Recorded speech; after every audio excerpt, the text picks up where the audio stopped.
pengertian lembar kerja siswa.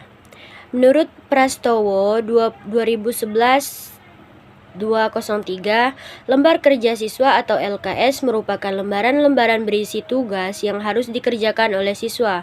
LKS tersebut memuat langkah-langkah atau petunjuk untuk menyelesaikan suatu tugas. Tugas tersebut harus sesuai dengan kompetensi dasar yang akan dicapai.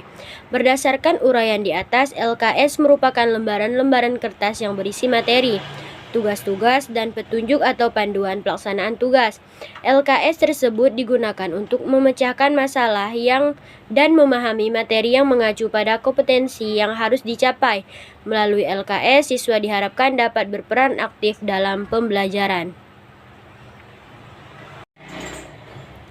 B. Teori lembar kerja siswa. Menurut Abdul Majid 2011-176, lembar kerja siswa atau student worksheet adalah lembaran-lembaran berisi tugas yang harus dikerjakan oleh peserta didik.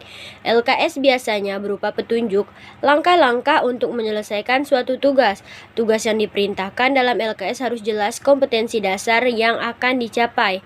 Adapun pengertian lembar kerja siswa atau LKS menurut para ahli antara lain: yang pertama, Trianto 2010, lembar kerja siswa adalah lembaran kerja berisi sekumpulan kegiatan mendasar yang wajib dilaksanakan oleh siswa untuk memaksimalkan pemahaman dalam upaya membentuk kemampuan dasar indikator pencapaian hasil belajar yang harus ditempuh.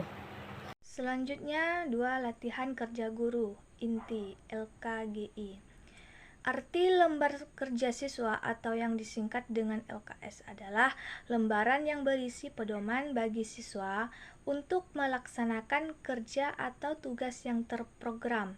3. Ratnawilis Dahar, pengertian lembar kerja siswa adalah sebagai lembar kerja yang berisikan informasi dan instruksi dari guru kepada siswa agar siswa dapat mengerjakan sendiri suatu aktivitas belajar melalui praktik atau penerapan hasil belajar untuk mencapai tujuan pembelajaran.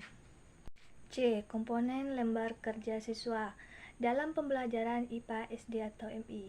Menurut Suyanto, mengatakan komponen LKS adalah sebagai berikut: nomor LKS, nomor lembar kerja siswa atau LKS. Hal ini dimaksudkan untuk mempermudah guru mengenal dan menggunakannya. Misalnya, untuk kelas 1, KD 1, dan kegiatan 1. Nomor LKS-nya adalah LKS 1.1.1 dengan nomor tersebut.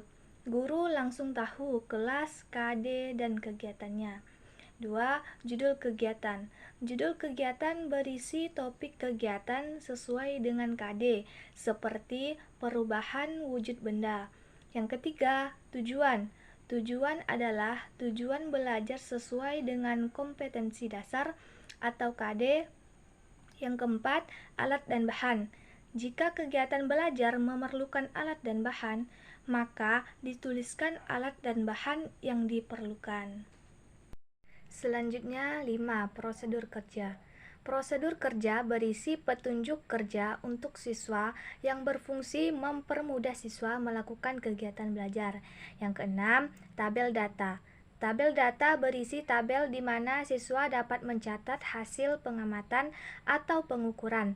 Untuk kegiatan yang tidak memerlukan data, maka bisa digantikan dengan kotak kosong di mana siswa dapat menulis, menggambar, atau berhitung. Yang ketujuh, bahan diskusi. Bahan diskusi berisi pertanyaan-pertanyaan yang menuntun siswa melakukan analisis data dan melakukan konseptualisasi. Untuk beberapa mata pelajaran seperti bahasa, bahasan diskusi bisa berupa pertanyaan-pertanyaan yang bersifat refleksi. Kemudian D. Jenis-jenis LKS. Menurut Sadik Dalam Widianto, LKS dapat dikategorikan menjadi 2, yaitu sebagai berikut. Yang 1, lembar kerja siswa tak berstruktur. Kedua, lembar kerja siswa berstruktur. Contoh LKS berstruktur: LKS konvensional. LKS ini yang sekarang digunakan di sekolah-sekolah pada umumnya, yang berupa printout dalam bentuk buku. Kemudian LKS interaktif. LKS ini dibuat dan dijalankan dengan bantuan perangkat seperti komputer atau CD player. LKS ini dapat memberikan respon umpan balik bagi siswa.